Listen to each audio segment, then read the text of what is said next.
का ये home page प्राप्त हो जाएगा।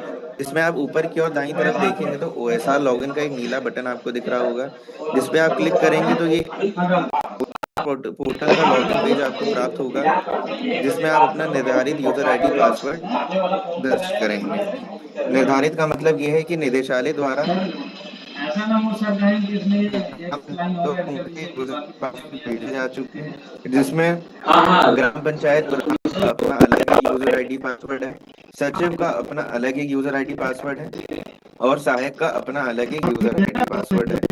जब भी आप उन यूजर आईडी पासवर्ड के द्वारा पहली बार OSR पोर्टल पर लॉगिन करेंगे, कैप्चा कोड यहाँ भरेंगे जो आपको ऊपर अक्षर दिख रहे हैं, यहाँ इस बॉक्स में भरेंगे, लॉगिन बटन पे क्लिक करेंगे तो उनको ये पंजीकरण फॉर्म यानी रजिस्ट्रेशन फॉर्म प्राप्त होगा, जिसमें आप ऊपर देख सकते हैं सबसे पहले न्यू पासवर्ड का एक कॉलम दिया हुआ है।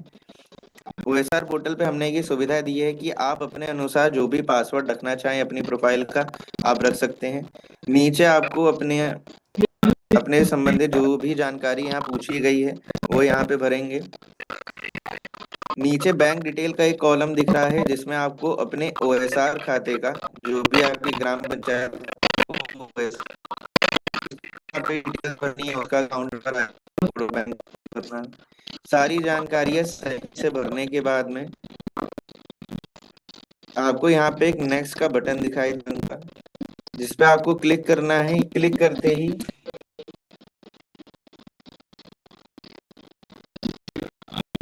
करते ही आपका ये जो रजिस्ट्रेशन फॉर्म है, ये जो पंजीकरण फॉर्म है, ये ब्लॉक स्तर पे जमा हो जाएगा।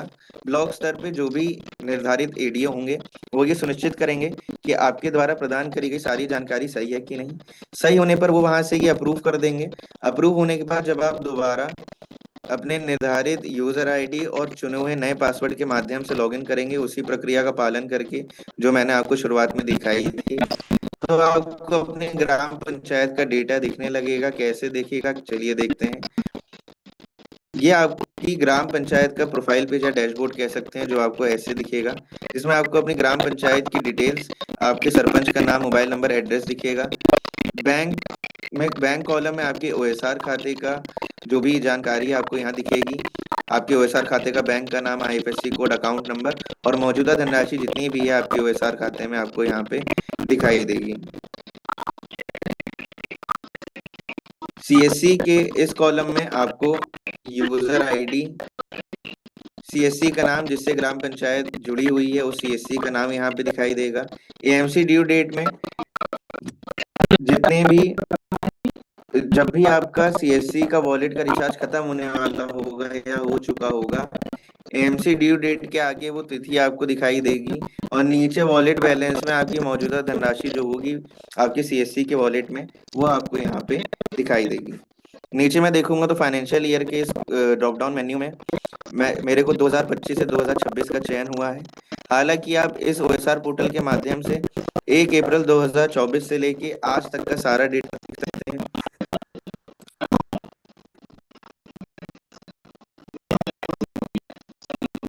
नीचे मैं देखूंगा तो रेवेन्यू यानी राजस्व जुड़ी जानकारी मुझे दिख रही है। पहली जानकारी है रेवेन्यू फ्रॉम CSC। CSC के माध्यम से जो सेवाएं दी जा रही हैं वो कितनी धनराशि बना रहा है आपकी ग्राम पंचायत में, आपको उसकी जानकारी यहाँ पे दिखेगी। उदाहरण के लिए 2580 रुपए। PS इंसेंटिव का मतलब ये है कि पंचायत सहायक इन सेवाओं पर कितना इंसेंटिव बना रहे हैं, वो आपको जानकारी यहाँ दिखेगी। उदाहरण के लिए 425 रुपए। रेवेन्यू फ्रॉम टैक्स की टैक्स से कितनी धनराशि बन रही है आपकी ग्राम पंचायत में, वो आप यहाँ पे देख पाएंगे। हालांकि टैक्स से कुछ यहाँ पे धनराशि नहीं बन रही है इस ग्राम पंचायत में, तो यहाँ पे शून्य आपको दिखाई दे रहा है। कमीशन एंड बाय GP में कि ग्राम पंचायत का कितना कमीशन बन रहा है सेवाओं के माध्यम से, वो आपको यहाँ दिखेगा। उदाहरण के लिए 1050 रुपये 6 पैसे। नीचे रेवेन्यू इन बैंक में कितनी धनराशि आपकी जमा हो रही है उस साल में या उस समय तक जब आपने लॉगिन करा, वो जानकारी आपको यहाँ दिखेगी। उदाहरण के लिए 4150 रुपये। टोटल वॉलेट रिचार्ज, जब भी आप की ग्राम पंचायत वॉलेट रिचार्ज करेगी CSC का, तो वो धनराशि आपको यहाँ पे नीचे दिखाई देगी। ट्रांजैक्शन डिटेल के नीचे मेरे को एक ये टेबल यानी सूची दिख रही है। इसमें मेरे को ग्राम पंचायत द्वारा जो भी सेवाएं दी गई हैं उनका विवरण यहाँ पे मुझे दिखाई दे रहा है। Caste certificate, domicile certificate, income certificate जैसी सेवाएं ग्राम पंचायत द्वारा दी गई हैं। कितनी बार ये सेवाएं दी गई हैं उनका काउंट मेरे को यहाँ दिख रहा है। उन सेवाओं पर कितना रेवेन्यू यानी राजस्व बन रहा है, कितनी धनराशि बन रही है वो मेरे को यहाँ दिखाई दे रही है। Total commission earn by GP, gram panchayat इन सेवाओं पर कितना कमीशन बना रही है वो मैं यहाँ पे देख पा रहा हूँ। इंसेंटिव के इस कॉलम में पंचायत सहायक कितना इंसेंटिव बना रहे हैं इन सेवाओं पर वो मैं इस कॉलम में देख पाऊंगा। यहाँ मेरे को एक डिस्क्रिप्शन का यहाँ मेरे को डिस्क्रिप्शन का एक कॉलम दिख रहा है। चलिए देखते हैं इसमें क्या है। डिस्क्रिप्शन के इस कॉलम में मेरे को 3 जानकारी दिख रही है, सीएससी अमाउंट, बैंक अमाउंट और डिफरेंस अमाउंट की। सीएससी अमाउंट क्या है? सीएससी अमाउंट का मतलब ये है कि सीएससी के माध्यम से जो भी सेवाएं ग्राम पंचायत के द्वारा जा रही हैं उससे जुड़ी धनराशि आपको यहाँ दिखेगी 2580 रुपये। 2580 रुपये में से कितनी धनराशि आपके ओएसआर खाते में जमा हो रही है वो आपको बैंक अमाउंट के इस कॉलम में दिखेगी, जो कि केवल 280 रुपये है। कितनी धनराशि बची है जमा होने को, बकाया धनराशि वो आपको डिफरेंस अमाउंट में दिखेगी, जो कि लाल में 2300 रुपये है। ग्राम पंचायत को ये सुनिश्चित करना है कि जितनी भी धनराशि सीएससी के माध्यम से बन रही है वो नियंत्रित रूप से समय पर उनके ओएसआर खाते में जमा हो रही है। चलिए बढ़ते हैं अब अपने ओएसआर मेन्यू की तरफ। ये मेरे ओएसआर का मेन्यू है। इसमें मेरे को ये सारे विकल्प दिखाई दे रहे हैं। सबसे पहले विकल्प रेवेन्यू मैनेजमेंट पे जब मैं क्लिक करूंगा तो मेरे को ये स्क्रीन, ये पेज प्राप्त होगा जिसमें मैं देख पा रहा हूँ पेंडिंग रिकॉर्ड नॉट अपडेटेड के आगे 31 की संख्या मुझे दिख रही है। 31 की संख्या का मतलब ये है कि 31 ट्रांजेक्शन मेरे ओएसआर खाते में ऐसे हुए हैं जिनका मत स्पष्ट नहीं है, जिनका मत का स्पष्टीकरण नहीं हुआ है कि अगर वो क्रेडिट हो रहे हैं तो वो धनराशि कहाँ से आ रही है और अगर डेबिट हो रही है तो वो धनराशि कहाँ जा रही है। अगर ऐसा है तो वो धनराशि आपको इन पेंडिंग रिकॉर्ड्स में दिखाई देगी। आपको उनका मत का चयन कैसे करना है, आपको किसी भी ट्रांजेक्शन के आगे एक एक्शन कॉलम में अपडेट का बटन दिखाई देगा। आपको अपडेट के बटन पे क्लिक करना है। अपडेट के बटन पे क्लिक करते ही आपको ये पॉपअप विंडो आपकी स्क्रीन पर दिखाई देगी जिसमें अकाउंट नंबर में आपके ओएसआर खाते का अकाउंट नंबर दिखाई देगा। ट्रांजैक्शन डेट में वो जो धनराशि क्रेडिट या डेबिट हो रही है आपके ओएसआर खाते में कब हो रही है वो आपको यहाँ पे दिखाई देगी। ट्रांजैक्शन नंबर का मतलब जो ट्रांजैक्शन संख्या है वो क्या है आपको यहाँ दिखाई देगी। वो धनराशि क्रेडिट हो रही है डेबिट हो रही है उसका विवरण आपको यहाँ पे दिखाई देगा। और मान लीजिए 3036 रुपये 99 पैसे आपके ओएसआर खाते में क्रेडिट हुए हैं। मुझे इसका मत का चयन करना है तो मैं क्या करूँगा, मैं ये हेड नेम के नीचे सेलेक्ट हेड का ये जो ड्रॉप डाउन मेन्यू है इस पे क्लिक करूंगा। इस पे क्लिक करते ही मेरे को ये ड्रॉप डाउन मेन्यू में ये सारे मत मुझे दिखाई देने लगेंगे जिनको मैं अपनी आवश्यकता अनुसार चुन पाऊंगा। मान लेते हैं 3036 रुपये 99 पैसे में से 2000 रुपये आए हों किसी एक मत से, वो मत का चयन मैं यहाँ से करूंगा। मान लीजिए वो सीआरएस सर्विस चार्ज के मत से आए हों। सीआरएस सर्विस चार्ज का मतलब यह है कि सीआरएस पोर्टल के द्वारा जो जन्म प्रमाण पत्र और मृत्यु प्रमाण पत्र बनाया जाता है उसके सर्विस चार्ज से 2000 रुपये आए हों तो मैं सीआरएस सर्विस चार्ज के इस मत पे क्लिक करूंगा। एंटर अमाउंट में मैं 2000 रुपये की धनराशि दर्ज करूंगा। ऐड बटन पे क्लिक करूंगा। ऐड बटन पे क्लिक करते ही सीआरएस सर्विस चार्ज के मद के 2000 रुपये मेरे यहाँ पे चुने जा चुके होंगे। अब बकाया धनराशि है 1036 रुपये 99 पैसे की। हो सकता है वो किसी दूसरे मद से आए हों तो मैं क्या करूंगा, मैं ये प्रक्रिया का पालन दोबारा करूंगा। मैं वापस सिलेक्ट हेड के ड्रॉप डाउन मेन्यू पे क्लिक करूंगा, अपनी आवश्यकता अनुसार मद का चयन करूंगा, एंटर अमाउंट में अपनी बकाया धनराशि लिखूंगा और ऐड बटन पे क्लिक कर दूंगा। ऐड बटन पे क्लिक करते ही सीआरएस सर्विस चार्ज 2000 के नीचे मेरे को बकाया धनराशि का अमाउंट फिगर दिखाई देगा, उससे जुड़ा जो मैंने मद चुना होगा अपनी मुझे यहाँ पे दिखाई देगा। अब मेरे 3036 रुपये 99 पैसे पूरे कैटेगराइज की श्रेणी में जा चुके हैं, उनका मत का चयन हो चुका है। इसको सेव करने के लिए मैं ये सेव के हरे बटन पे क्लिक करूंगा। सेव बटन पे क्लिक करते ही ये जो मुझे पेंडिंग रिकॉर्ड्स के 31 की संख्या दिख रही थी इसमें से वो 3036 रुपये 99 पैसे की जो ट्रांजेक्शन है वो हट जाएगी। केवल मुझे वही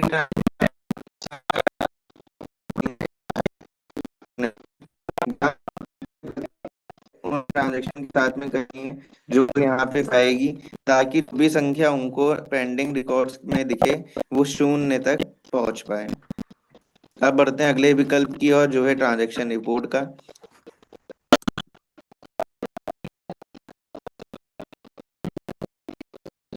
जब मैं ट्रांजेक्शन रिपोर्ट के विकल्प पे क्लिक करूंगा,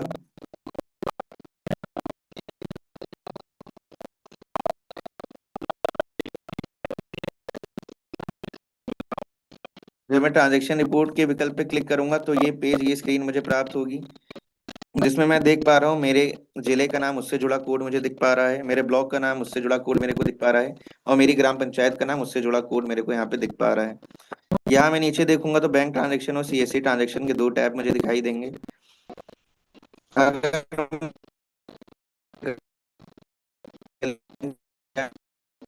मैं पोर्टल के माध्यम से अपने ग्राम पंचायत से ही देख पाऊंगा, मैं बैंक ट्रांजैक्शन के इस टैब पे क्लिक करूंगा, अपने अनुसार तिथि का चयन करूंगा। मान लीजिए मुझे 1/4/2025 से लेके 6/11/2025 तक का स्टेटमेंट चाहिए मेरे वैसार खाते का। मैंने चुन लिया, सर्च बटन पे क्लिक करा। सर्च बटन पे क्लिक करते ही बैंक ट्रांजैक्शन के नीचे मेरे को एक ये एंट्री प्राप्त होगी, जिसमें मैं देख पा रहा हूँ इन तारीख में कुल जो क्रेडिट हुआ है वो 4,280 रुपये का हुआ है। डेबिट कुछ भी नहीं हुआ है। और कितने ट्रांजेक्शन हुए हैं इन तारीख इन तिथि में, वो है 22 ट्रांजेक्शन। अब मुझे इस 22 ट्रांजेक्शन का स्टेटमेंट चाहिए, रिपोर्ट चाहिए। मैं क्या करूंगा, मैं 22 की संख्या पे क्लिक करूंगा। इस 22 की संख्या पे क्लिक करते ही मेरे को ओएसआर खाते का ये स्टेटमेंट प्राप्त हो जाएगा, जिसमें मैं देख पा रहा हूँ पहली एंट्री में 100 रुपये क्रेडिट हुए हैं।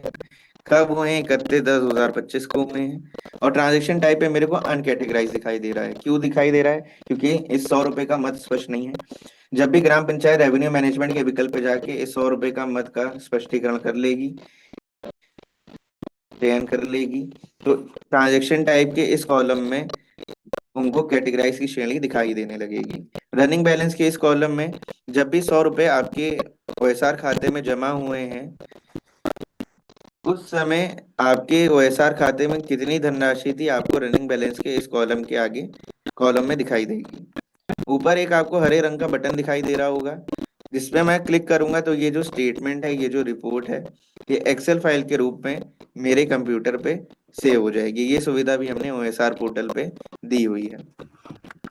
अब मेरे को अपने सीएससी अकाउंट का, सीएससी खाते का भी स्टेटमेंट चाहिए, तो मैं क्या करूंगा, मैं वापस ट्रांजैक्शन रिपोर्ट के इस टैब पे क्लिक करूंगा, इस विकल्प पे क्लिक करूंगा। क्लिक करते ही मेरे को ये स्क्रीन वापस प्राप्त हो जाएगी। इस बार मैं बैंक ट्रांजैक्शन की जगह सीएससी ट्रांजैक्शन के टैब पे क्लिक करूंगा, अपने अनुसार तिथि का चयन करूंगा।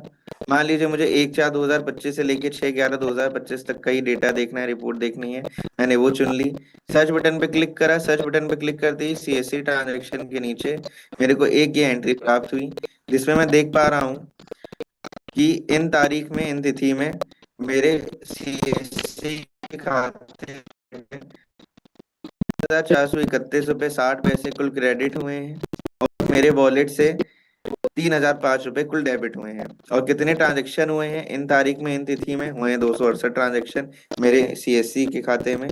अब मेरे को इन 268 ट्रांजेक्शन का भी स्टेटमेंट चाहिए, रिपोर्ट चाहिए। मैं क्या करूंगा, मैं 268 की इस संख्या पे क्लिक करूंगा। क्लिक करते ही जैसे मेरे को ओएसआर खाते का स्टेटमेंट प्राप्त हुआ था, वैसे ही मेरे को सीएससी खाते का स्टेटमेंट प्राप्त हो जाएगा। पहली एंट्री जैसे मैं देख सकता हूँ 5 रुपये डेबिट हुए हैं। कब हुए हैं, 14/10/2025 को हुए हैं।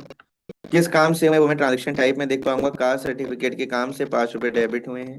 और यूजर नेम में मैं उनका नाम देख पाऊंगा जिनके द्वारा ये सेवा गांव में दी गई है।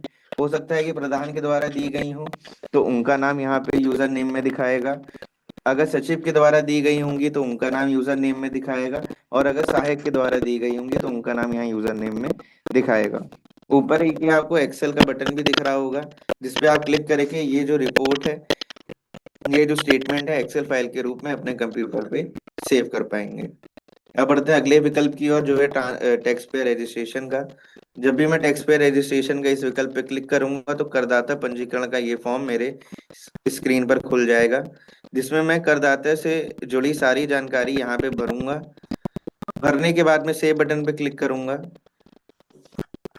सेव बटन पे क्लिक करने के बाद में मेरे को एक ये मैसेज मेरी स्क्रीन पे आएगा, जो मैं प्रत्येक जो मेरे गांव में जाता हूँ जिनका मैं पंजीकरण करूंगा, तो उनके जो पेन संख्या जैसे आप देख पा रहे होंगे, 4314000003 करके ऐसी एक संख्या आपको स्क्रीन पर मिलेगी।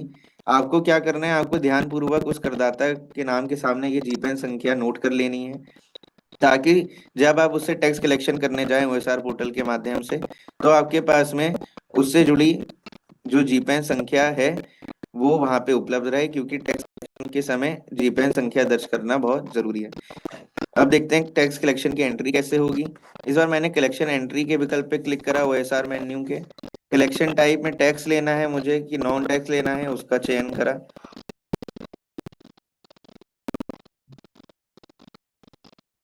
टैक्स का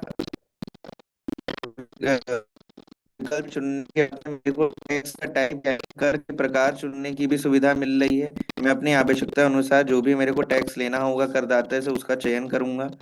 चयन करने के बाद में मेरे को ये टैक्स कलेक्शन का फॉर्म मेरी स्क्रीन पर खुल जाएगा,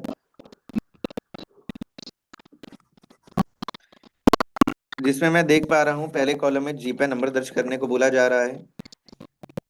जो मेरे को पंजीकरण करने के दौरान जो मैंने रजिस्ट्रेशन फॉर्म सेव करा था, उस करदाता का जो मेरे को जीपैन नंबर मेरी स्क्रीन पर आया था, वो मैं यहाँ जीपैन के इस कॉलम में दर्ज करूंगा। चालान संख्या में मान लीजिए उस करदाता पर 1000 रुपये का चालान है। ग्राम पंचायत को उस करदाता से 1000 रुपये टैक्स के रूप में लेने हैं। तो ग्राम पंचायत क्या करेगी, ग्राम पंचायत उस करदाता के जीपैन नंबर पर 1000 रुपये का चालान बना देगी ओएसआर पोर्टल के माध्यम से, ताकि जब वो जब वो करदाता का जीपैन नंबर इस कॉलम में दर्ज करे, तो उससे जुड़ी चालान संख्या 1000 रुपये की इस ड्रॉप डाउन मेन्यू में उनको दिखाई देने लगे। हालांकि अभी हमने करदाता का पंजीकरण करा नहीं है, कि ग्राम पंचायत स्वयं करे। अगर उनको कोई दिक्कत परेशानी आएगी तो उनको कांटेक्ट नंबर भी निदेशालय द्वारा भेजे जा रहे हैं, जिन पे वो संपर्क करके ओएसआर पोर्टल पे आ रही किसी भी समस्या का वो समाधान ले पाएगी। तो चलिए बढ़ते हैं अब अपने ओएसआर पोर्टल के ऑनलाइन एप्लीकेशन की ओर।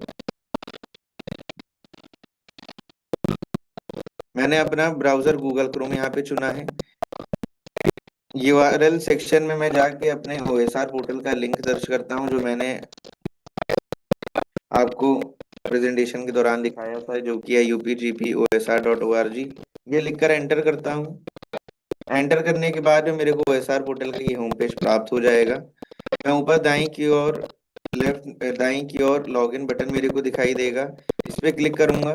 क्लिक करने के बाद मेरे को ओएसआर पोर्टल का ये लॉगिन पेज भी मिल जाएगा, जिसमें मैं अपना निर्धारित यूजर आईडी पासवर्ड दर्ज करूंगा। अब मैं आपको दिखाता हूँ, जब आप पहली बार ओएसआर पोर्टल पे लॉगिन करेंगे तो आपका रजिस्ट्रेशन फॉर्म यानी पंजीकरण फॉर्म कैसे दिखेगा। यहाँ पे मैं यूजर आईडी दर्ज करूंगा, उससे जुड़ा पासवर्ड यहाँ पे दर्ज करूंगा, और ये जो कैप्चा कोड मुझे दिख रहा है ये जैसे हैं वैसे ही अक्षर मैं इस बॉक्स में भर दूंगा। भरने के बाद लॉगिन बटन पे क्लिक करूंगा। लॉगिन बटन पे क्लिक करते ही जैसे मैंने आपको प्रेजेंटेशन में भी दिखाया था, आपको ऐसा ही रजिस्ट्रेशन फॉर्म प्राप्त होगा, जिसमें आपको अपने अनुसार जो भी पासवर्ड रखना हो, अपनी यूजर आईडी का, अपनी प्रोफाइल का आप रख पाएंगे। नीचे आपसे जुड़ी हुई जो भी जानकारी इस फॉर्म में पूछी गई है आप भरेंगे। बैंक डिटेल में आपके ओएसआर खाते से संबंधित सारी जानकारी यहाँ पे खुद ही भर जाएगी, आपको भरने की जरूरत नहीं पड़ेगी। जब भी ग्राम पंचायत के सचिव, प्रधान या सहायक लॉगिन करेंगे पहली बार ओएसआर पोर्टल पे, तो इस रजिस्ट्रेशन फॉर्म में उनकी ग्राम पंचायत से जुड़ा ओएसआर खाते की सारी जानकारी यहाँ पे नीचे उनको दिखने लगेगी। केवल उनको अपने अनुसार जो पासवर्ड का चयन करना है वो इस कॉलम में दर्ज करेंगे, अपनी से जुड़ी जानकारी भरेंगे, नेक्स्ट बटन पे क्लिक करके ये फॉर्म सबमिट कर देंगे, जमा कर देंगे। जमा होने के बाद आपके जो निर्धारित ब्लॉक में जो भी एडीओ होंगे वो सुनिश्चित करेंगे कि आपसे प्रदान करी हुई सारी जानकारी सही है कि नहीं। सही होने के बाद वो अप्रूव कर देंगे। अप्रूव होने के बाद में जब आप दोबारा लॉगिन करेंगे अपने चुने हुए नए पासवर्ड के द्वारा, तो आपकी ग्राम पंचायत का डेटा आपको दिखने लगेगा। कैसे दिखेगा चलिए देखते हैं। एक रजिस्ट्रेशन मैंने खुद से करा हुआ था ताकि आपको बता पाऊँ। वो यूजर आईडी मैंने दर्ज करी, उससे जुड़ा पासवर्ड दर्ज करा, कैप्चा में ये जो ऊपर कोड मुझे दिख रहा है ये दर्ज करा। लॉगिन बटन पे क्लिक करा। लॉगिन बटन पे क्लिक करते ही जैसा मैंने आपको प्रेजेंटेशन में बताया था, आपकी ग्राम पंचायत का प्रोफाइल पेज या आप डैशबोर्ड पेज कह सकते हैं, आपको दिखाई देने लगेगा। इसमें आपकी ग्राम पंचायत की डिटेल्स आपको दिखाई देंगी। आपके बैंक के कॉलम में ओएसआर खाते से संबंधित सारी जानकारी आपको दिखेगी। कितनी मौजूदा धनराशि है ओएसआर खाते में, ये भी आप अकाउंट बैलेंस में देख पाएंगे। सीएससी से जुड़ी जानकारी आप यहाँ पे देख पाएंगे। आपके सीएससी वॉलेट का रिचार्ज कब खत्म हो रहा है, ये एएमसी ड्यू डेट के सामने यहाँ पे आप देख पाएंगे। वॉलेट बैलेंस में मौजूदा धनराशि जितनी होगी आपके वॉलेट में, सीएससी के वॉलेट में, आप यहाँ पे देख पाएंगे। नीचे मैं देखूंगा तो फाइनेंशियल ईयर का ये मेरे को ड्रॉप डाउन मेन्यू दिख रहा है, जिसमें मैंने 2025 से 2026 का चयन करा हुआ है। हालांकि आप 1 अप्रैल 2024 से लेके आज तक का सारा डेटा इस ओएसआर पोर्टल पे अपनी ग्राम पंचायत से जुड़ा देख पाएंगे। नीचे जाऊंगा तो रेवेन्यू यानी राजस्व से जुड़ी जानकारी मुझे दिख रही है। पहली रेवेन्यू फ्रॉम सीएससी की सीएससी के माध्यम से कितनी धनराशि आ रही है। इन सेवाओं पर पंचायत सहायक का कितना इंसेंटिव बन रहा है, ये मैं यहाँ देख पाऊंगा। टैक्स से कितना राजस्व यानी धनराशि बन रही है गांव में, वो मैं यहाँ देख पाऊंगा। इन सेवाओं पर ग्राम पंचायत का कितना कमीशन बन रहा है, वो मैं यहाँ पे देख पाऊंगा। बैंक में कितना रेवेन्यू यानी धनराशि जमा है उस साल या उस समय तक जब मैंने लॉगिन करा है, वो मैं यहाँ देख पाऊंगा। और टोटल वॉलेट रिचार्ज में कितने का रिचार्ज हुआ है, वो संख्या मैं यहाँ पे देख पाऊंगा। नीचे मैं देखूंगा तो ट्रांजैक्शन डिटेल के नीचे मेरे को एक ये टेबल दिखाई दे रही है, जिसमें मेरे को caste certificate, domicile certificate, income certificate जैसे सेवाएं दिख रही हैं जो ग्राम पंचायत द्वारा दी गई हैं। कितनी बार की सेवाएं दी गई हैं उनका काउंट देख पा रहा हूँ। उनसे कितनी धनराशि बन रही है वो मैं रेवेन्यू इस कॉलम में देख पा रहा हूँ। ग्राम पंचायत का कितना कमीशन बन रहा है इन सेवाओं पर, वो मैं यहाँ पे इस कॉलम में देख पा रहा हूँ। और इंसेंटिव में पंचायत सहायक का कितना इंसेंटिव बन रहा है इन सेवाओं पर, वो मैं यहाँ पे देख पा रहा हूँ। डिस्क्रिप्शन का ये कॉलम है, जैसा कि मैंने आपको प्रेजेंटेशन के दौरान बताया था, इसका केवल यही उद्देश्य है कि सीएससी के माध्यम से जो सेवाएं दी जा रही हैं ग्राम पंचायत के द्वारा, उनसे जो भी धनराशि बन रही है वो नियंत्रित रूप से समय पर उनके ओएसआर खाते में जमा हो रही है या नहीं, ये दिखाना, इसकी निगरानी करने के लिए ये हमने ऑप्शन दिया है।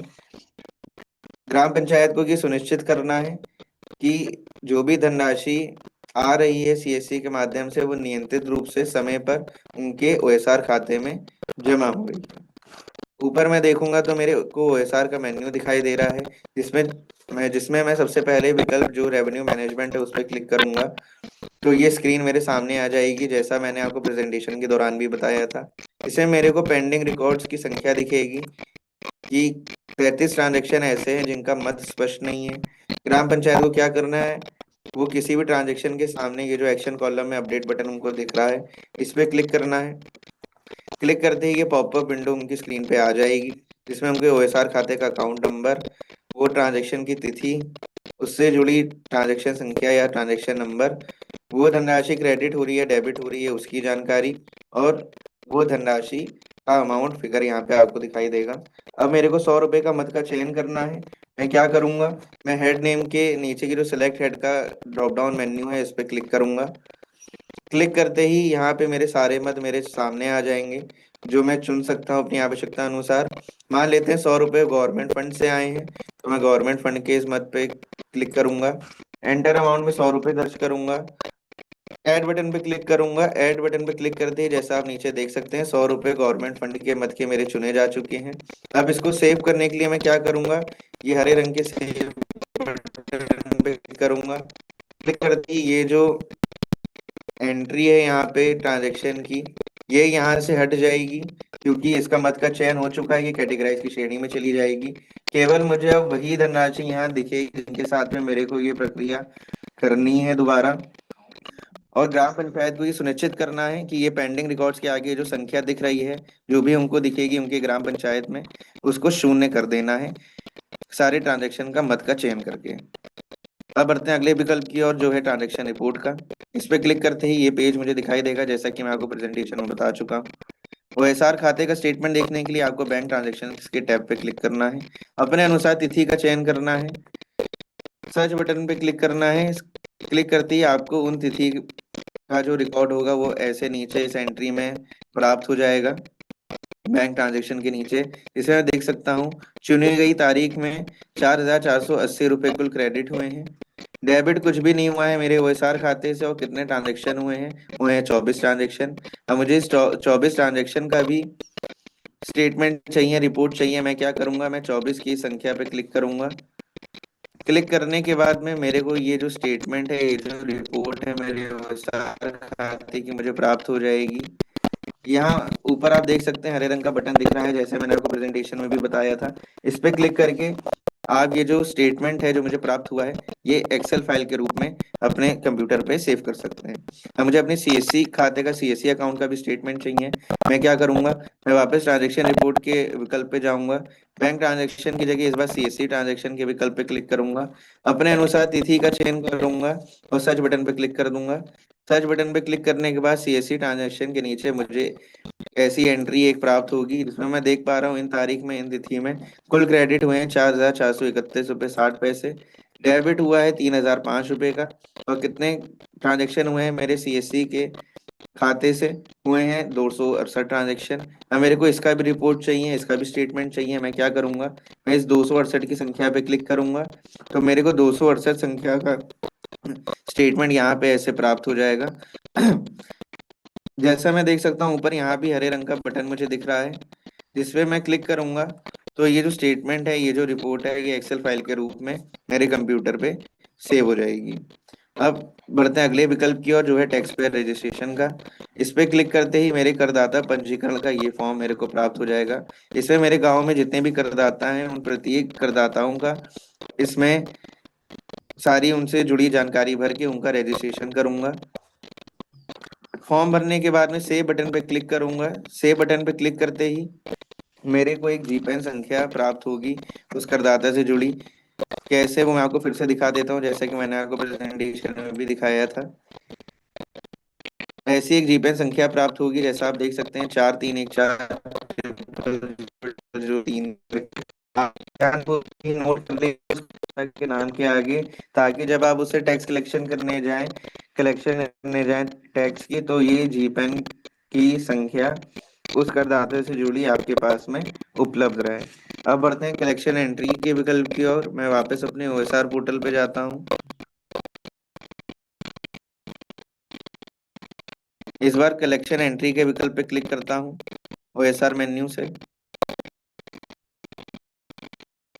क्लिक करते ही मेरे को ये पेज प्राप्त होगा, जिसमें कलेक्शन टाइप का मैं ड्रॉप डाउन मेन्यू देख पा रहा हूँ। इसमें अपने अनुसार टैक्स या नॉन टैक्स में जो मैं चुनना चाहूँ, मैं उसका चयन कर सकता हूँ। मान लेते हैं मुझे टैक्स लेना है, तो टैक्स पे क्लिक करा। फिर टैक्स का टाइप यानी कर का प्रकार चुनने की भी सुविधा मिल रही है। मैं अपने आवश्यकता अनुसार जो भी मुझे टैक्स लेना है, वो मैं यहाँ से चुनूंगा, उसका चयन करूंगा।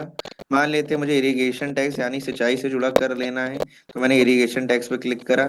क्लिक करते ही ये टैक्स कलेक्शन का फॉर्म मेरे स्क्रीन पर खुल जाएगा, जिसमें मेरे को उस करदाते से जुड़ा जीपैन नंबर यहाँ दर्ज करना है। जीपैन नंबर दर्ज करते ही उससे जुड़ी चालान संख्या, मान लीजिए 1,000 रुपए की है, वो मुझे यहाँ ड्रॉप डाउन में दिखने लगेगी। जैसा मैंने आपको बताया था, अगर उस करदाता को 1,000 रुपए का चालान ग्राम पंचायत को देना है, तो ग्राम पंचायत पोर्टल के माध्यम से पर 1,000 रुपए का चालान बना देगी, ताकि जीपैन नंबर जब वो दर्ज करे इस टैक्स कलेक्शन में उस करदाते से जुड़ा हुआ, तो उससे जुड़ी चालान संख्या यहाँ पे ड्रॉप डाउन मेन्यू में उन्हें दिखने लगे।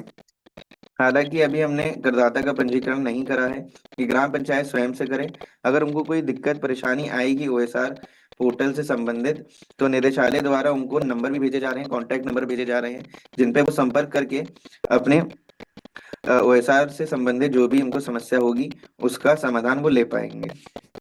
जब मैं जीपैन नंबर दर्ज करूंगा, तो यहाँ नीचे जितनी भी जानकारी मैंने पंजीकरण फॉर्म में उससे जुड़ी हुई भरी होंगी, वो यहाँ पे खुद ब खुद भर जाएंगी।